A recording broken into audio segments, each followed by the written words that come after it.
Friends, Lakshmi அம்மா அவர்கள் எழுதிய அடுத்த வீடு. அத்தியாயம் 21. அன்று இரவு வண்டியில் ஒரே கூட்டம். வண்டி புறப்பட இன்னும் சில நிமிஷங்கள் தான் இருந்தன. பெண்கள் பெட்டியில் நின்று கொண்டு கூட பிரயாணம் செய்ய இடமில்லாததை கண்டதும் ஆனந்தன் அவசரமாக பெட்டி படுக்கையை அருகில் இருந்த மற்றொரு பெட்டிக்குள் திணித்தான். அருணா உள்ளே ஏறி உட்கார்வதற்குள் 2வது மணி அடிக்கப் பெற்று வண்டி நகரத் தொடங்கிவிட்டது. ஜன்னல் அருகே ஓடி வந்து எட்டி பார்த்த அவள் அண்ணனிடம் போய் வருவதாக தலையை அசைத்து ஜாடை செய்து விடை பெற்று கொண்டாள். வீட்டிலிருந்து புறப்படும் முன் அவள் அண்ணனிடம் எவ்வளவோ பேச வேண்டும் என்று எண்ணிக்கொண்டுதான் வந்திருந்தாள். குறித்த நேரத்திற்கு ஸ்டேஷனுக்கு வந்து வண்டியை பிடித்து விட்டாலே போதும் என்ற ஆனந்தன் பட்ட அவசரத்தில் அவளால் ஏதும் பேசவே முடியவில்லை. ஜெகதா அனுப்பியிருந்த மணி ஆர்டர் தொகை கிடைத்ததும் அருணாவின் மேற்படிப்பை பற்றி மெல்ல தந்தையிடம் பிரஸ்தாபித்தான் ஆனந்தன். படித்தவரையில் போதும் என்று எங்கே படிப்பிற்கு தந்தை முற்றுப்புள்ளி வைத்து விடுவாரோ என்று அண்ணனுக்கும் தங்கைக்கும் ஒரே பயம். அருணா பரீட்சையில் தேறியது பற்றியோ அவள் கலாசாலையில் சேர்ந்து படிக்கப் போவது பற்றியோ சந்தோஷமோ சலிப்போ ஏதும் தெரிவிக்காத சதாசிவம் வழக்கம் போல் அசட்டையாக இருந்துவிட்டான். ஜெகதாவிடமிருந்து கடிதம் வந்து ஒரு வார காலம் சென்று விட்டிருந்தது. பிரயாண செலவுக்கு பணம் வந்ததும் 4 தினங்கள் சென்று விட்டிருந்தன. என்று தினம் ஊருக்கு கிளம்புவது என்று தந்தையிடம் கேட்டு உத்தரவு வாங்க தைரியமின்றி அண்ணனும் தங்கையும் நாட்களை ஓட்டி கொண்டிருந்தனர். அன்று மாலை மறுபடியும் ஜெகதாவிடமிருந்து ஒரு கடிதம் வந்துவிட்டது.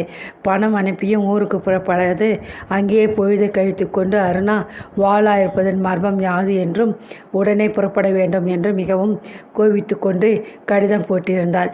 பெரியம்மா இனி பொழுதை கழிப்பதில் லாபமில்லை என்று உணர்ந்த அருணா தன் தைரியத்தை எல்லாம் ஒன்று திரட்டி அன்று பகல் போஜனத்தின் போது தந்தையிடம் மெல்ல தன் பிரயாணத்தை பற்றிய பேச்சை துவக்கினாள். முதலாக தந்தையிடம் மனவிட்டு 2 வார்த்தைகள் பேசி முடிப்பதற்குள் அவளது நெஞ்சு படப்படவென்று அடித்து கொண்டது. பயத்தில் உடல் முழுவதும் வியர்த்து விட்டது. இன்னைக்கே புறப்படு, உன்னை யார் இங்கே தடுக்கிறாங்க என்று சதாசிவம் இலையை பார்த்தவாறு முணுமுணுத்தான். ஊருக்கு புறப்பட தினம் தந்தைக்கும் மகளுக்கும் இடையே நிகழ்ந்த சம்பாஷணை இவ்வளவேதான். ஸ்டேஷனிலிருந்து வெளிப்பட்ட வண்டி தொடர் ஓவென்று இரைச்சலிட்டு வண்ணம் வேகமாக நகரத் தொடங்கியது. ஜன்னல் சட்டத்தின் மீது தலையை சாய்த்தபடி அமர்ந்திருந்த அருணா துயரத்திலே மூழ்கி கிடந்தாள். கண்களால் ஊடுருவி காண முடியாத வெளியே கவிழ்ந்து நின்ற இருள் அவளது பிற்கால வாழ்வை நினைவூட்டி கொண்டிருந்தது. ஆமாம், அவளது பிற்காலமும் முன்கூட்டி கற்பனை செய்து காண முடியாத ஒரு பெரும் இருளாகத்தான் அவளுக்கு தோன்றியது. இதுவரை அவள் சிந்தித்து பாராத பிரச்சனைகள் எல்லாம் திடீரென்று அன்றைய தினம் உள்ளத்திலே முளைத்து அவள் மனத்தை துயர கடலில் தத்தளிக்க செய்துவிட்டன. கலாசாலை படிப்பிற்கு பண உதவி அளிக்க பெரியம்மா தம் சொந்த விருப்பத்தினால் முன் வந்துள்ளார்களா அல்லது கௌரவத்தின் நிமித்தம் அவளுக்கு கல்வி அளிக்க சம்மதித்திருக்கிறார்களா? அவ்வாறானால் நீடித்து பெரியம்மாவின் உதவிகளை அவள் பெற்றுக்கொண்டு கல்வி கற்பது முறையா? பின் வேறு வழி? பெரியம்மா இதுவரை செய்த உதவிக்கு பிரதியாக அவள் எப்பொழுது செய்ய இயலும்? பிறந்ததிலிருந்து அன்று வரை அவர்கள் வீட்டில் நிலவி நின்ற இல்லாமையை அகற்ற வழி என்ன? ஏழ்மையை அறியாத வழியே கிடையாதா? வருஷங்கள் பல ஆகியும் வறுமையின் துயரம் ஏன் அவர்களை இன்னும் விட்டப்பாடு இல்லை என்று பற்பல சிந்தனைகளில் உள்ளத்தை அலட்டி கொண்டிருந்த அருணாவின் நினைவு அவள் சிநேகிதி நளினி பால் சட்டென திரும்பியது. ஒரே வகுப்பில் ஒரே பள்ளியில் ஒன்றாக படித்த தங்கள் இருவர் வாழ்க்கையின் இடையே உள்ள வித்தியாசம்தான் எத்தனை! அன்பை சொரியும் தாய், கண்ணின் கருமணி என நேசிக்கும் தந்தை, நாளையை பற்றி கவலை இல்லாத செல்வம். அருணாவின் மனத்தை அலட்டும் பிரச்சனைகளில் ஒன்று என்றாவது நளினியின் மனதை குழப்பப்படுத்தியிருக்குமா? ஏறக்குறைய ஒரே வயதுடைய சிநேகிகளிடையே வாழ்க்கை துறையில் ஏன் இந்த வித்தியாசம்? இதற்கு காரணம் விதியா, கடவுளா, சமூகமா, சந்தர்ப்பங்களா? தன்னை பற்றிய சிந்தனை தாழ முடியாத துயரத்தில் ஆழ்ந்தவிடவே அருணாவிற்கு அழுகையே வந்துவிட்டது.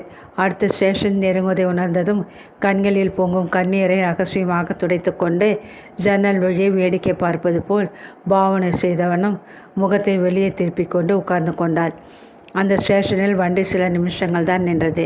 உள்ளே ஏறுகிறவர்களும் வெளியே இறங்கி செல்பவர்களுமாக செய்த சப்தம், பழம் பலகாரம் விற்பவர்கள் எழுப்பிய ஓசையும், பிளாட்பாரத்தில் அங்குமிங்கும் செல்பவர்கள் செய்த சந்தடியுமாக எல்லாம் ஒரே இரைச்சல் மயமாக இருந்தது.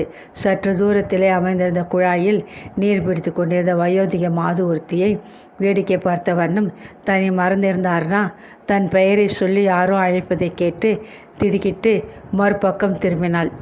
ஜன்னல் கதவின் மீது சாய்ந்த வண்ணம் வெளியே நின்று கொண்டிருந்தான் அடுத்த வீட்டு சிதம்பரம். என்ன ஆச்சரியம், நீ இதே வண்டியிலே பிரயாணம் செய்து கொண்டிருக்கிறாய்.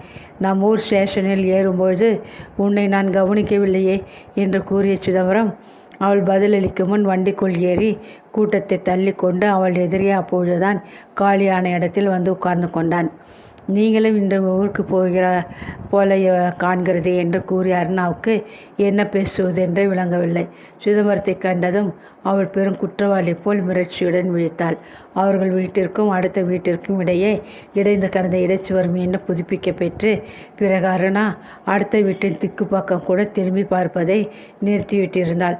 திடீரென்று எவ்வித முகாந்தரமுமின்றி தங்கள் வீட்டு நட்பை கத்தரித்து கொண்டு விட்டதை பற்றி சிதம்பரமும் அவள் தாயாரும் என்னவெல்லாம் எண்ணிக்கொண்டார்களோ என்ற நினைவு அவளுக்கு அச்சத்தையும் சங்கோஜத்தையும் உண்டு பண்ணவே, எதிர்பாராத இந்த சந்திப்பு அவளுக்கு மிக்க கலவரத்தை உண்டு பண்ணியது.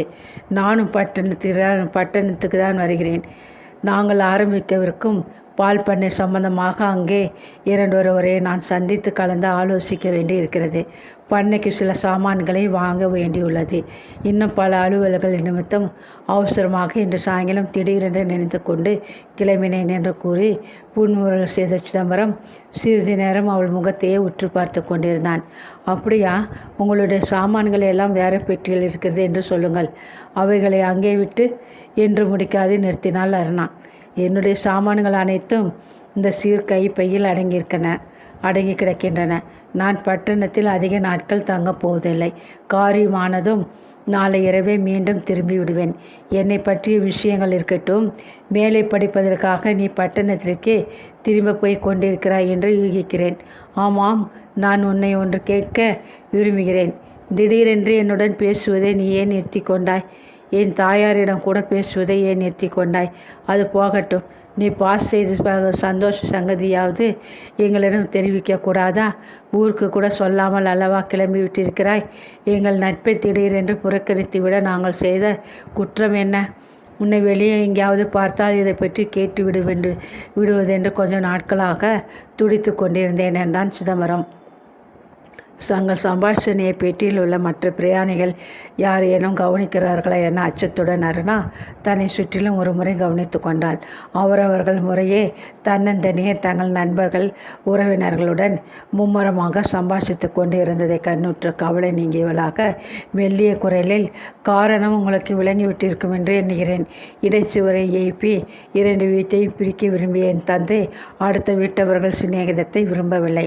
அவர் இச்சைக்கு எதிராக ஏதும் செய்ய நானும் ஆசைப்படவில்லை என்றாள். இந்த பதிலை கேட்ட சிதம்பரம் ஜன்னல் கதவு மீது சாய்ந்து கொண்டு சிறிது நேரம் வெளிப்புறத்தை வேடிக்கை பார்த்தபடி வாளாயிருந்தான். பிறகு அவள் பக்கம் திரும்பி நீண்ட தூர பெருமிச்சித்துவிட்டு, உன் தந்தையுடன் சிநேகிதம் செய்து கொள்ள எவ்வளவோ முறைகள் நான் பாடுபட்டேன். உன் அண்ணனிடமும் ஒட்டி கொள்ள முயற்சித்தேன். ஏனோ என் நட்பை அவர்கள் விரும்பவில்லை. என் மீது என்ன குற்றம் கண்டு அவர்கள் என் தொடர்பை புறக்கணிக்கிறார்கள் என்றும் விளங்கவே இல்லை என்றான் மனத்தாங்களாக. அடுத்த வீட்டில் வந்து வசிப்பதுடன் போட்டி போடுவது போல் எங்களுக்கு எதிராக பால் வியாபாரம் தொடங்குவது குற்றமாக இருக்கலாம் என்று சிரித்தாள் அருணா பரிகாசமாக. பால் பண்ணையை கூட்டு வியாபாரமாக தொடங்க உத்தேசித்து உன் தந்தையையும் அதை சேர்த்து கொள்ள அழைத்தேன். ஒன்றுபட்டு உழைக்க அவர் மறுத்துவிட்டார். ஆனால் ஒன்று உன்னிடம் கூற விரும்புகிறேன். இடைச்சுவரை எழுப்பி நம் வீடுகளை பிரித்தாலும் சரி, என்னுடன் நீ முகம் கொடுத்து பேசாத வருஷங்கள் பல சென்றாலும் சரி, உன் மீது எனக்கு ஏற்பட்ட அன்பு என்றும் மாறப்போவதில்லை. இது முற்றிலும் உண்மை என்றான். உணர்ச்சி வசத்திலே அவனது குரல் தழுத்தழுத்தது. இதை கேட்டு மனவீழ்ச்சி மிக்க அடைந்து போன அருணா பதில் அளிக்கும் முன் சிதம்பரம் இடத்தை விட்டு எழுந்திருந்தான். மரியாதை இல்லாத நானே முந்தி கொண்டு வந்து பேச முற்பட்டதற்கு மன்னிக்க வேண்டும். அடுத்த ஸ்டேஷன் நெருங்கி கொண்டிருக்கிறது. நான் இறங்கி என் பேட்டிக்கு திரும்ப போகிறேன். இங்கே உன்னுடன் இதே பெட்டியில் நான் பிரயாணம் செய்து வீணாக பழிக்கோ மனக்கவலைக்கோ உன்னை இலக்காக விரும்பவில்லை. ஒன்று மட்டும் கடைசியாக கூற விரும்புகிறேன். எப்பொழுதாவது, என்றாவது, எந்த சமயமாவது உனக்கு என் உதவி தேவையாயிருந்தால் கொஞ்சமும் தயங்காது, அஞ்சாது நீ என்னிடம் கேட்டு பெற்றுக்கொள்ளலாம். எங்கிருந்தாலும், எந்த நிலையில் நீ வாழ்ந்தாலும் உன் வாழ்வில் நல்லதை விரும்பும் ஒரு உண்மையான சிநேகிதன் என்று எண்ணி நீ என்றும் மதித்தால் அதைவிட சந்தோஷம் எனக்கு வேறு எதுவும் கிடையாது என்றான். அருணா பதில் கூற சற்று தாமதித்த போது அடுத்த ஸ்டேஷனை நெருங்கிய வண்டி தொடர் தடக்கென்று பெருங்குழுக்களுடன் நின்றது. விரைவாக பெட்டியில் நின்று இறங்கிய சிதம்பரம் மின்னல் போன்ற வேகத்தில் ஜனத்திரளில் மறைந்து போய்விட்டான். மறுநாள் காலை பொழுது விடியும் தருவாயில் வண்டி நகரத்தை அடைந்தது. பெட்டிகளில் நின்று இறங்கிய அருணா பிளாட்பாரத்திலே தனக்காக பெரியம்மா வந்து காத்திருக்கிறாளோ என்று சுற்றுமுற்று பார்த்து கொண்டு நின்றாள். ஹலோ அருணா என்று பழக்கமான கீச்சு குரலை கேட்டு சப்தம் வந்த திக்கை நோக்கினாள். அவள் சிநேகிதி நளினி சுரேஷ்குமாருடன் அவளை நோக்கி வேகமாக வந்து கொண்டிருந்தாள். ஊருக்கு போகும் முன் என்னிடம் சொல்லி கொள்ளாமல் போனது ஒரு தப்பு. கடிதமே போடாது மௌனமாக இருந்தது இன்னொரு தப்பு. உன்னிடம் சண்டை போடத்தான் நானும் அண்ணனுமாக புறப்பட்டு உன்னை அழைத்து போக ஸ்டேஷனுக்கு வந்தோம். நீ இன்று வருவதாக பெரியம்மா சொன்னாங்க. பூபதியை ஸ்டேஷனுக்கு அனுப்ப போவதாகவும் சொன்னாங்க. அவர்கள் அனுப்பும் முன்பு நாங்கள் இருவரும் வந்து உன்னை அழைத்து போவதென்று வந்திருக்கிறோம் என்றாள் நளினி. உரிமையாக கணிந்து கொண்டு அன்புடன் அருணாவின் கருத்தை பெற்று குலுக்கினாள். 2 மாத காலம் உதகமண்டலத்தில் செய்த வாசத்தின் பயனாக நளினியின் தங்க நிற கன்னங்கள் ரோஜாவை போல சிவந்திருந்தன. நீலப்பட்டு பாவாடையும் பச்சை வர ஜார்ஜெட் தாவணியும் அவளது அழகிற்கு அழகு செய்த வண்ணம் இருந்தன. சுரேஷ்குமாரனும் வெள்ளை சூட்டும் சாமல் நிற ஷர்ட்டுமாக மிகவும் நேர்த்தியாக அலங்கரித்து கொண்டிருந்தான். அவர்கள் எதிரே அழுக்காகி கசங்கி விட்டிருந்த ஆடையும் புரண்டு அலங்கிய கூந்தலும் கையில் புகைப்பட்டு கரியாகி விட்டிருந்த முகவுமாக தான் வந்து நிற்பது அருணாவிற்கு மிகவும் வெட்கமாக இருந்தது. என்ன யோசிக்கிறாய்? எங்கே உன் பெட்டிகள்? அவைகளை போர்ட்டர் எடுத்து வரட்டும், நாம் போகலாம் வெளியே என்று நளினி அதட்டிக்கொண்டு கையை பற்றி இழுத்தாள். பழனியப்ப கவுண்டர் மக்கள் ஒரு சமயம் ஸ்டேஷனுக்கு போகக்கூடும். அங்கு அருணாவை சந்தித்து வீட்டிற்கு அழைத்து வர முயற்சிக்கலாம் என்று தனக்குள்ளே முன்கூட்டியே எண்ணி கலவரமடைந்த ஜெகதா தன்னுடைய காரில் வேகமாக ஸ்டேஷனை நோக்கி வந்து கொண்டிருந்தாள். காரில் நின்று அவள் இறங்கி வருவதற்குள் நளினியன் பிடித்து கொண்டு அருணா பழனியப்பர் கவுண்டர் வீட்டு பெரிய காரின் பக்கம் செல்வதை கவனித்தால். அவ்வளவுதான். ஜெகதாவிற்கு பகீர் என்றே இருந்தது. அருணாவை முதல் வகுப்பில் பிரயாணம் செய்யும்படி எச்சரித்திருந்ததாக முதல் நாள்தான் லோகநாயிடம் கூறிய போய் இந்த அசட்டு அருணா எங்கே உடைத்து விடுவாளோ என்ற அச்சத்திலே அவள் கொஞ்சம் நெஞ்சு பதறியது. அருணா அருணா என்று கிரீச்சிட்டு கத்திக்கொண்டு ஓடி வந்து அவர்கள் இடையே புகுந்து அருணாவை கட்டி கொண்டு விட்டாள். குழந்தை இப்பொழுதுதான் ஊரிலிருந்து வருகிறாள். பிறகு பங்களாவிற்கு அழைத்து வருகிறேன். அதுக்காகவே புறப்பட்டு வந்திருக்கிறேன். நீ கொஞ்சம் மன்னிச்சிக்கோ என்று படப்படவென்று நளினியிடம் கூறிய ஜெகதா நெற்றி தள்ளாத குறையாக அருணாவை தங்கள் வண்டி பக்கம் நகர்த்திவிட்டு தானும் பின் தொடர்ந்து வண்டிக்குள் ஏற்றிக்கொண்டாள். மட்டி பெண்ணே, சித்த பொறுத்து ஸ்டேஷனுக்கு வந்திருந்தால் என் மானம் கப்பலில் ஏறிவிட்டிருக்கும். தலையும் சந்தமாக இப்படியே வந்து இறங்குவார்கள். மூஞ்சியை தண்ணீர் விட்டு கழுவி கொண்டு தலையை உதவி கொண்டு வரமாட்ட? இது கூடவா சொல்லித்தரணும் என்று கடுகடுத்தாள். இதுதான் ஜெகதாவிடமிருந்து ஊருக்கு திரும்பி அருணாவிற்கு கிடைத்த முதல் வரவேற்பு. 22 ஹோட்டல் வசந்தம் கட்டிடத்தின் 2வது தளத்தின் 15ஆம் நம்பர் அறையில் மிருதுவான பஞ்சனை மீது மிஸ்டர் அசோகன் சோமலுடன் புரண்டு கொண்டிருந்தான். மேஜை மீது இருந்த டெலிஃபோன் மணி கிணுகிணுவென்று ஒலித்தது. தலையணை மீது நின்று தலையை நிமிர்த்தாது படுத்த நிலையில் இடது கரத்தால் டெலிஃபோன் ரிசீவரை தூக்கி காதில் வைத்து கொண்டு எஸ் அசோகன் ஸ்பீக்கிங் என்றான். பற்களில் பாவாது நுனி நாக்கில் நர்த்தனம் செய்த பகட்டான உச்சரிப்பு நிறைந்த ஆங்கிலத்தில், நான் தான் சோனாசலம் பேசுறது. உங்களை பார்க்க வரலாமா? கீழே ஹோட்டல் வாசலிலிருந்து பேசிக்கிட்டு இருக்கிறேன் என்று பச்சை தமிழில் மறுபக்கத்திலிருந்து ஒலித்த குரலை கேட்டதும் அசோகனது அரை தூக்கம் நிறைந்த முகம் மலர்ச்சியுற்றது. ஓஎஸ், வரலாமே. நீங்கள் கேட்டுக்கொண்டா வரணும்? இவ்வளவு நெருங்கி பழகிய பிறகு டோன்ட் பி சில்லி என்று பாதி தமிழும் பாதி ஆங்கிலமும் கலந்த சரளமான பாஷையில் தேன் போன்று இனிக்க மொழிந்தான். ரிசீவரை டெலிஃபோன் மீது வைத்துவிட்டு படுக்கையை நின்று எழுந்து எதிர பீரோவில் படுத்திருந்த நீண்ட பெரிய கண்ணாடியில் தன் முழு உருவத்தையும் பதித்திருந்த நீண்ட பெரிய கண்ணாடியில் தன் முழு உருவத்தையும் ஒருமுறை உற்று கவனித்து கொண்டான். வெள்ளைக்கார துறை போன்ற அவன் அணிந்திருந்த நீண்ட படுக்கை அறை அங்கேயும் படர கொம்பின்று தவித்து சுருண்டு நிற்கும் கொடிகள் போல நெற்றி மீது கலைந்து விழுந்து கிடந்த அவனது சுருண்ட கேசமும் நடுநிசி வரை கண் விழித்து சீட்டாடி சலிக்கு அணிந்து கழித்ததன் பயனாக வீங்கி இடுக்கி லேசாக சிவந்து காணப்பெற்ற கண்களும் கொண்ட அவனது தோற்றம் அது சமயம் சினிமா திரையில் சோக கட்டத்திலே காட்சியளிக்கும் கதாநாயகனை நினைவுறுத்தி கொண்டிருந்தது. வழுவழுப்பான தனது முகவாயை நாசுக்காக இடது கருத்தினால் செல்லமாக தடவி கொடுத்தபடி முகவாய் நுனையில் மத்தியில் கருப்பு புலி போல் காணப்பட்ட சிறு மச்சத்தை கண்ணாடியில் சில நிமிஷங்கள் கூர்ந்து பார்த்து கொண்டான். அந்த கருப்பு நிற மச்சம் அவனது பொன்னிற முகத்தின் கவர்ச்சியை மிகைப்படுத்தியது என்ற ரகசியத்தை அவன் அறிவான். ஆதலினால் கவர்ச்சி மிக்க தன் பிரதிபிம்பத்தை மிகவும் கருவத்துடன் கண்காணித்துவிட்டு தனக்குள் லேசாக புன்முறுவல் செய்து கொண்டான். சலைவு நின்று வந்த துவாலை ஒன்றை பீரோ ஒன்றின்று எடுத்து தோல் மீது போட்டு கொண்டான். மேஜை மீது சோப்பு பெட்டியை கையில் எடுத்து கொண்டதும் வாசல் கதவை யாரோ தட்டும் சப்தம் கேட்டது. கமின் ப்ளீஸ் என்று வரவேற்ற அசோகன் முன் சில்க் ஜிப்பாவும் காத வழி தூரம் சென்று மனம் கமழும் எண்ணெய் வழிந்த கிராப்பு தலையுமாக ஆசாமி ஒருவன் வந்து நின்றான். பகல் 2 மணிக்கு கையில் பட்பசையும் பிரஷுமாக அரை தூக்கத்தில் காணப்பட்ட அசோகனை கண்டதும் சில்க் ஜிப்பாவுக்கு ஆச்சரியமாக இருந்தது. தலையிலிருந்து வடித்த எண்ணெயும் முகத்தில் துளைத்த வியர்வையும் ஒருங்கே ஆறாக கன்னங்கள் மீது வழிந்தோடுவதை உணர்ந்ததும் ஜிப்பா மீது அலங்காரமாக அணிந்து கொண்டிருந்த சரிகை அங்கவஸ்தத்தால் முகத்தை துடைத்து கொண்டு, என்னங்க இன்னுமா தூங்கிட்டு இருந்தீங்க என்று வியப்புடன் வினவிய வண்ணம் அருகில் இருந்த நாட்காலியில் அமர்ந்து கொண்டான் சில்க் ஜிப்பா ஆசாமி. மிஸ்டர் சோனாசலம், நீங்கள் நேற்று கந்தையா கவுண்டர் வீட்டு கல்யாணத்திற்கு ஏன் வரவில்லை? நேரிரவு டின்னரின் போது உங்களை அங்கே கூட்டத்தில் சுற்றிலும் தேடி பார்த்தேன், காணவில்லை. கந்தையா கவுண்டரை உங்களுக்கு தெரிந்திருக்கும் என்று நினைத்தேன். அவரும் உங்களைப் போலவே உருளைக்கிழங்கு வியாபாரத்திலே ஈடுபட்டிருக்கிறவர் தான் என்றான் அசோகன் அலட்சியமான தோரணையில். வாய்ப்பட்பசியை குறிப்பு கொண்டு அவன் பேசியதற்கான சோனாசலத்திற்கு மிகவும் அருவறுப்பாகத்தான் இருந்தது. எனினும் அதை வெளியே காட்டிக்கொள்ளாமல், அப்பாவுக்கு ஒரு சமயம் அவர் தெரிஞ்சவரே என்னவோ, எனக்கு அறிமுகம் இல்லை, அதனாலே அந்த கல்யாணத்திற்கு என்னை அழைக்கவில்லை. மேலும் அவர்கள் எல்லாம் பெரிய மனிதர்கள், நம்மை லட்சியம் செய்வார்களா என்று சூழ் கொட்டினான். சோனாசலத்தின் கைகளில் 10 விரல்களிலும் நீல ஒளி வீசிய வைர மோதிரங்களை கடைக்கண்ணால் ஆராய்ந்து கணக்கிட்டு கொண்டிருந்த அசோகன் அலட்சியமாக சிரித்தான். என்ன பெரிய மனிதர்கள்? கல்யாண பிள்ளை அமெரிக்காவில் என்னுடன் ஒரே கலாசாலையில் படித்தவன், அங்கே எனக்கு மிகவும் பழக்கமானவன்.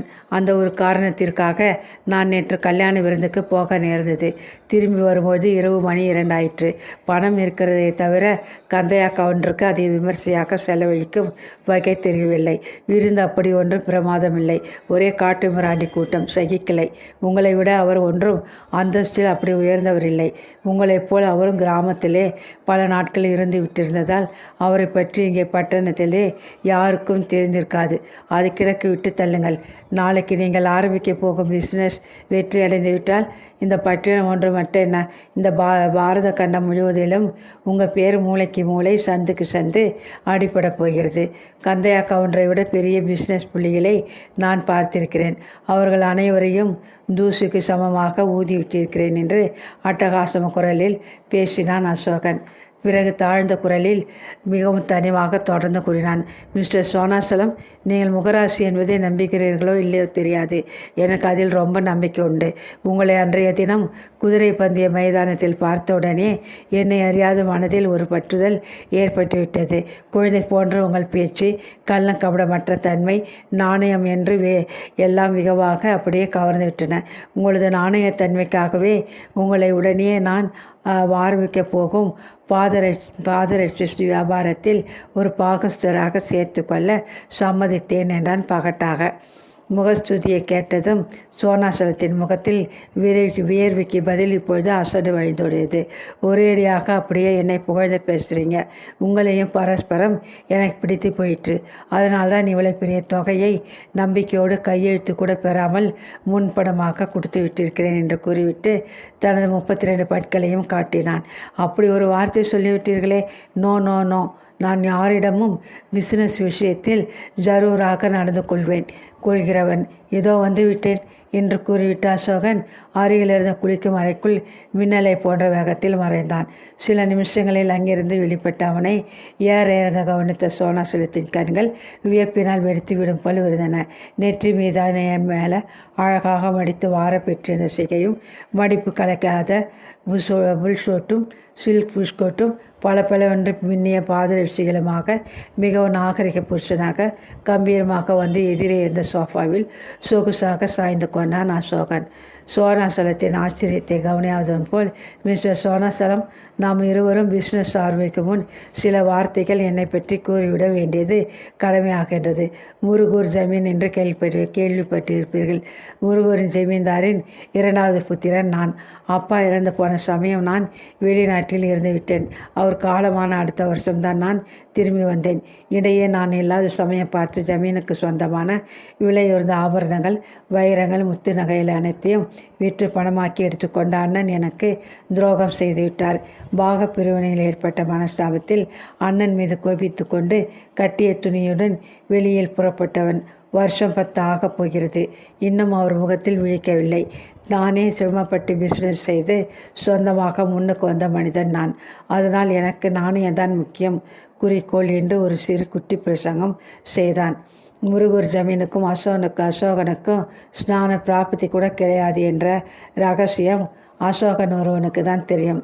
அவன் கூறிய பச்சை பொய்யை முருகூர் ஜமீன்தாரின் ஆவி கேட்டிருக்குமாக ஆகையில் கட்டாயம் கோபமடைந்த அன்றறிவே ஹோட்டல் வசந்தத்திற்கு ஒரு முறை விஜயம் செய்து அங்கிருந்தவர்களை ஒரு கலக்கிவிட்டிருக்கும். ஆவிகள் கூட பயமுறுத்த முடியாத அதிசயக்காரன் அசோகன். எனவே அவன் சிறிதும் அச்சமின்றி தன் போர் திறத்தை பற்றி அலட்சியமாக கட்டுக்கதை ஒன்றை தாராளமாக அவிழ்த்து விட்டான்.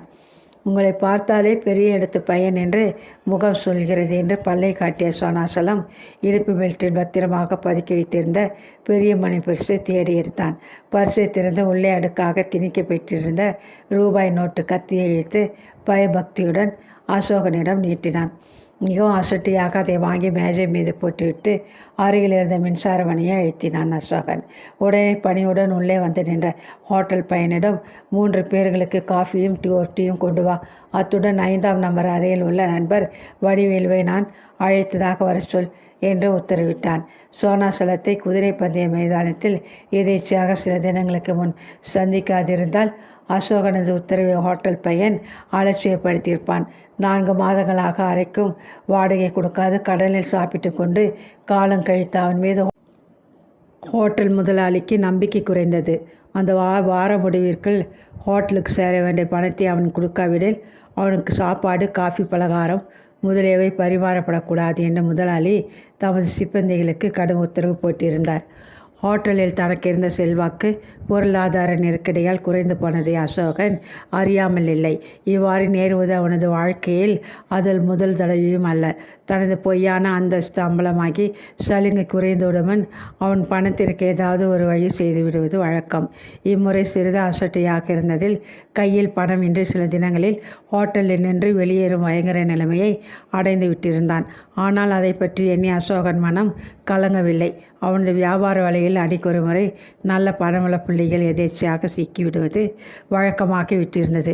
கையில் இருந்த கடைசி 10 ரூபாயுடன் அன்று காலை குதிரை பந்தய மைதானத்தில் நுழைந்தவுடன் அசோகனது கண்கள் சோனாசலத்தின் மீது வந்து லயித்தன. சில்க் ஜிப்பா, எண்ணெய் ஒழிந்த முகம், 8 கல் வைரக்கடுக்கன், 10 விரல்களிலும் மோதிரங்கள், இவைகளை ஒரே பார்வையில் கண்டு கொண்ட அவனுக்கு சோனாசலத்தை பற்றிய விவரம் யாரிடமும் அறிய தேவையிருக்கவில்லை.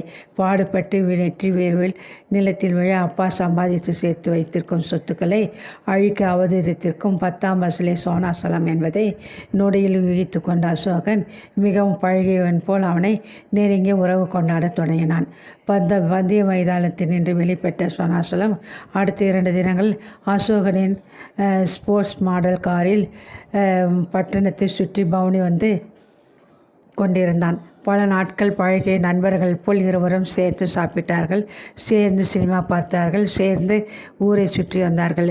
சிநேகம் ஆரம்பித்த 5வது தினத்தில் சோனாசலம் 10,000 ரூபாய்களை முன்பின் யோசிக்காமல் நோட்டுகளாக எண்ணி அசோகன் கையில் கூட்டு வியாபாரத்திற்கு முன்பணமாக கொடுத்து விட்டான். அந்த தொகை அசோகனது கடன்களை அடைக்கவும் காரை பழுது பார்க்கவும் உபயோகப்பட போகிறது என்பதை அவன் கனவில் கூட எதிர்பார்க்கவில்லை. ஹோட்டல் பையன் கொண்டு வந்து வைத்த காஃபியை எடுத்து கோப்பைகளை நிரப்பி சோனாசலத்திடம் அவைகளில் ஒன்றை எடுத்து நீட்டு, சாப்பிடுங்கள் மிஸ்டர் சோனாசலம், உங்களை பார்த்தால் மிகவும் களைத்து போய் இருக்கிறார் போல் காண்கிறது என்று உபசரித்துவிட்டு கதவை திறந்து கொண்டு உள்ளே வந்த மனிதனிடம், வாருங்கள் மிஸ்டர் வடிவேல், இவர்தான் என் நண்பர் சோனாசலம் என்று அறிமுகப்படுத்தினான். வட இந்தியரை போல் முழங்கால் வரை தொங்கிய கோட்டும் கால் சராயும் தரித்திருந்த வடிவேல் தனது பச்சை நிற மூக்கு கண்ணாடியை கயிற்றாமலே அருகிலிருந்த ஆசனத்தில் அமர்ந்து கொண்டான். மேஜை அறையில் முன்கூட்டியே தயாராக எழுதி வைத்திருந்த வியாபார ஒப்பந்த பத்திரத்தை எடுத்து அசோகன் வடிவேலுவை சாட்சியாக அமைத்து கொண்டு கையெழுத்திட்டு சோனாசலத்திடம் கொடுத்தான். மிஸ்டர் வடிவேல் பேனா வியாபாரம் செய்கிறவர், நமக்கு நெருங்கிய நண்பர், அதனால் இந்த ஒப்பந்தத்திற்கு அவரை சாட்சியாக அமைத்து கொண்டேன். என்னதான் நாம் நண்பர்கள் என்றாலும் பிஸ்னஸ் என்று ஆரம்பிக்கையில் அதற்குண்டான ஹோதாவுடன் ஆரம்பிக்க வேண்டுமல்லவா? அதற்காக இந்த ஒப்பந்தம். தஸ்தாவேஜுகளை நேற்றிரவு எனது வக்கீலை விட்டு தயாரிக்க செய்தேன்.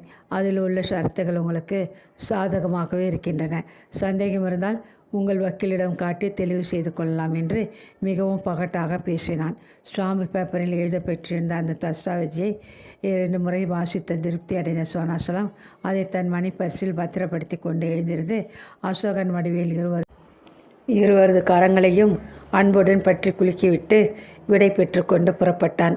சோனாசலத்தின் தலை ஹோட்டல் தோட்டத்திற்குள் சென்று மறைந்ததும் அசோகன் எழுந்திருந்து மேஜை மீது வைத்த ரூபாய் நோட்டை உருவி எடுத்து வடிவேலிடம் கொடுத்து போய் வரலாம் என்ற தோரணையில் தலையை அசைத்தார். சாட்சி கையெழுத்திடுவதற்காக சில மணி நேரம் 5ஆம் நம்பர் அறையில் வசிப்பவனாக நடித்த வடிவேல் தான் வந்த காரியத்தில் ஏற்பட்ட வெற்றியில் மகிழ்ச்சியை எய்தவனாக சினிமா பாட்டொன்றை சீட்டி அடித்துக்கொண்டு உற்சாகமாக ஹோட்டலை விட்டு வெளியேறிவிட்டான். இந்த சம்பவங்கள் நடந்து 15 தினங்கள் சென்றன. அன்று மாலை பத்திரிகையை படித்து கொண்டிருந்த மனோன்மணியின் கண்களை பின் கண்டதொரு விளம்பரம் ஆகர்ஷித்தது. மடில்ஸ்டாயின் மேன்மையான பாதங்கள் பட்டதும் லில்லி மலர்கள் தமக்கு அந்த மென்மை இல்லையே என்று விற்கியது போல் சிவந்த ரோஜாவாகிவிட்டன என்கிறார் ஆங்கில கவிஞர் ஒருவர். அசோக மரம் மலராது. வரை சுற்றிருந்த போது பெண்கள் பாதங்களால் அதை உதைத்தால் மலருக்கினிய பாதம் பட்டதும் வெட்கி மரம் புஷ்பிக்கும் என்று நம்பிய கவிகள் அதை பற்றி புகழ் பாடியுள்ளார்கள். இப்போது அன்றும் இன்றும் கவிகளாலும் பாணர்களாலும் புகழ்பெற்ற பெண்களின் மலர் அணிய அடிகளுக்கு அழகு செய்து பாதுகாக்க அசோகா ஷூ மார்ட் முன் வந்துள்ளது. சொக்கேஷன் பஜாரில் உள்ள அசோகன் ஷூ மார்ட்டிற்கு ஒரு முறை விஷயம் செய்து பாருங்கள். காஷ்மீரில் திரிந்து கன்னியாகுமரி உள்ள பல வகைப்பட்ட பாதரட்சிகளை வகை வகையாக வாங்கி அணிந்து மகிழலாம். கல்யாண சீசனை முன்னிட்டு சரளமான விலையில் புதிய வித பாதரட்சிகள் விலைக்கு வைக்க பெற்றுள்ளன. வாங்க முந்துங்கள். அன்று மாலை பழனியப்ப கவுண்டரின் புத்தமுதிய மாடல் காரில் நளினியும் சுரேஷ்குமாரனும் பின்தொடர சொக்கேஷன் பஜாரில் இருந்த அசோக ஷூ மார்ட்டிற்கு மனோன்மணி விஜயம் செய்தாள். உள்ளே நுழைந்ததும் அவளுக்கு தான் பார்த்ததை எதையும் நம்பவே முடியவில்லை. கண்களை பறிக்கும் வர்ண கோயில் விளக்குகளையும் பளபளவென்று கருப்பு கற்கள் பதித்த தரையையும் கண்ணாடி பதித்த பீரோக்களில் அழகாக வரிசையாக அடுக்கப்பட்டிருந்த நானாவித வகை செருப்புகளையும் பிரமிப்புடன் பார்த்து கொண்டு மலைத்து போய் நின்றாள். எதிர்ப்புற சுவரில் தொங்கிய இந்தியாவின் படத்தை பார்த்த நளினி அருகில் சென்று குற்று கவனித்தாள். படம் முழுவதிலும் செருப்பு உருவம் ஆங்காங்கே வரையப்பட்டிருந்த கண்ட நளினி அதிசயத்துடன், "இது என்ன மனோ அக்கா, இந்த படம் முழுவதும் செருப்பு மயமாக காணப்படுகிறது" என்று கூறிவிட்டு கலக்கென்று நகைத்தாள். மாடியில் நின்று உல்லாசமாக படிகளில் இறங்கி வந்து கொண்டிருந்த அசோகன் கடையில் கூடியிருந்த பலரையும் கவனிக்காது நேராக நளினி நின்று கொண்டிருந்த இடத்திற்கு வந்தான். பெண்கள் அழகையும் புத்திசாலித்தனத்தையும் அணுவாக அறிந்து அனுபவப்பட்டிருந்த அவன் நளினியை ஏற இறங்க ஒரு முறை கவனித்துவிட்டு பள்ளிக்கூடத்தை விட்டு வெளியேறாத பச்சை குழந்தை என்ற அலட்சிய பாவனையில் சூழ் கொட்டிவிட்டு மனோன்மணியின் பக்கம் திரும்பினான். கண்களையும் வாயையும் சுற்றி லேசாக படிந்திருந்த சுருக்கங்களில் நின்று அவள் வயதை ஊகித்து கொண்ட அசோகன் திருப்தி அடைந்தவனாக மிகவும் உல்லாசமாக நகைத்து கொண்டு, "அசோகா ஷூ மார்ட்டின் பிராஞ்சிகளை குறிக்கும் படம் அது. உங்களுக்கு என்ன தேவை? உங்களை இன்னும் யாரும் கவனிக்கவில்லையா? நான் மெத்த வருந்துகிறேன். அங்கே என்ன செய்கிறாய் பையா? வாடிக்கையாளர்களை மீனே எவ்வளவு நேரம் காத்திருப்பார்கள்" என்று அதட்டல் போட்டான். பிறகு மனோன்மணி அருகில் திரும்பி மிகவும் கவர்ச்சிகரமானதொரு புன்முறல் பூத்து, "மிஸ், என்ன உங்கள் பெயர்?" என்று இழுத்தாற்போல் வினவினான். மனோன்மணி என்று பதிலளித்த மனோன்மணியின் முகம் உப்பென்று சிவந்து போயிற்று. "எத்தனை அழகான பெயர், மிஸ் மனோன்மணி. இப்படி வாருங்கள், இங்கே வந்து அமருங்கள். தேவையான பாதரட்சிகளை எடுத்து வர சொல்கிறேன். அங்கே போக வேண்டாம். அந்த கூட்டத்தில் தேர்ந்தெடுக்க சிரமமாக இருக்கும்" என்றான் மிகவும் பரிவுடன். நளினியும் மனோன்மணியும் சுரேஷ்குமாரை அங்கே வேடிக்கை பார்க்க சொல்லி நிற்க வைத்துவிட்டு அசோகன் கேட்டிய வழி சென்று உள்ளே இருந்த ஆசனங்களில் அமர்ந்து கொண்டாள். "காப்பி அல்லது கூல்ட்ரிங்க் ஏதாவது கொண்டு வர சொல்லட்டுமா?" என்று மிகவும் உபசாரமாக வினவினான் அசோகன். "வேண்டாம் வேண்டாம்" என்று மறுத்த மனோன்மணி மிகவும் சங்கோஜத்துடன், "தாங்கள் யார் என்று கூறவில்லையே" என்று வினவினாள். "அசோகா ஷூ மார்ட்டின் புரொப்ரைட்டர், மிஸ்டர் அசோகன் என்றுதான் என்னை அறிமுகப்படுத்தி கொள்ள வேண்டும்" என்று உல்லாசமாக சிரித்த அசோகன், "உங்களை நான் எங்கேயோ பார்த்த நினைவு ஏற்படுகிறது. எங்கே என்று நினைவுக்கு வரவில்லை" என்றான். பிறகு குனிந்து அவளது பாதங்களை உற்று கவனித்துவிட்டு மிகவும் ஆச்சரியமான குரலில், "மை காட், எவ்வளவு பெரிய சிறிய பாதங்கள்! இவைகளுக்கு சரியான பாதரட்சிகள் இங்கே கிடைக்குமா என்று சந்தேகிக்கிறேன்" என்று கூவினான். இந்த புகழுரையை கேட்ட மனோன்மணியின் முகம் குங்குமமென சிவந்து போயிற்று. "மிகவும் விளையாட்டாக பேசுகிறீர்கள். எனக்கு இந்த பேச்சுக்கள் பிடிக்காது" என்று பொய்யான கோபத்துடன் முகத்தை சுலுக்கினாள். "அப்படியானால் மன்னிக்கவும்" என்று கூறி அசோகன் எழுந்திருந்து வெளியே சென்று, "பையா, சீக்கிரம் இங்கே வா, இவர்களை கவனி" என்று அதட்டினான். தேவையான பாதரட்சிகளை வாங்கி கொண்டு புறப்பட்ட மனோன்மணி கடையை விட்டு படிகளில் இறங்கினாள். "மிஸ் மனோன்மணி, இதை விட்டுவிட்டு போகிறீர்களே" என்று உல்லாசமாக வினவியபடி பின்னால் வந்து நின்ற அசோகன் ஆசனத்தில் மீது அவள் விட்டு சென்ற அழகு பையை அவளிடம் நீட்டினான். "வந்தனம்" என்று கூறிவிட்டு பதற்றத்துடன் அதை பெற்றுக்கொண்ட மனோன்மணி காரில் ஏறி உட்கார்ந்து கொண்டாள். அழகு பையை திரும்ப பெற்றுக்கொண்டும் அது சமயம் அவளுக்கு அங்கே கடையில் தான் ஏதோ ஒன்றை விட்டுவிட்டு போவது போன்ற ஒரு உணர்வு ஏற்பட்டது. ஆமாம், அந்த உணர்வில் உண்மை இருந்தது. மனோன்மணி அசோகா ஷூ மார்ட்டின் அதிபர் அசோகனிடம் தன் உள்ளத்தை விட்டு சென்றிருந்தாள்.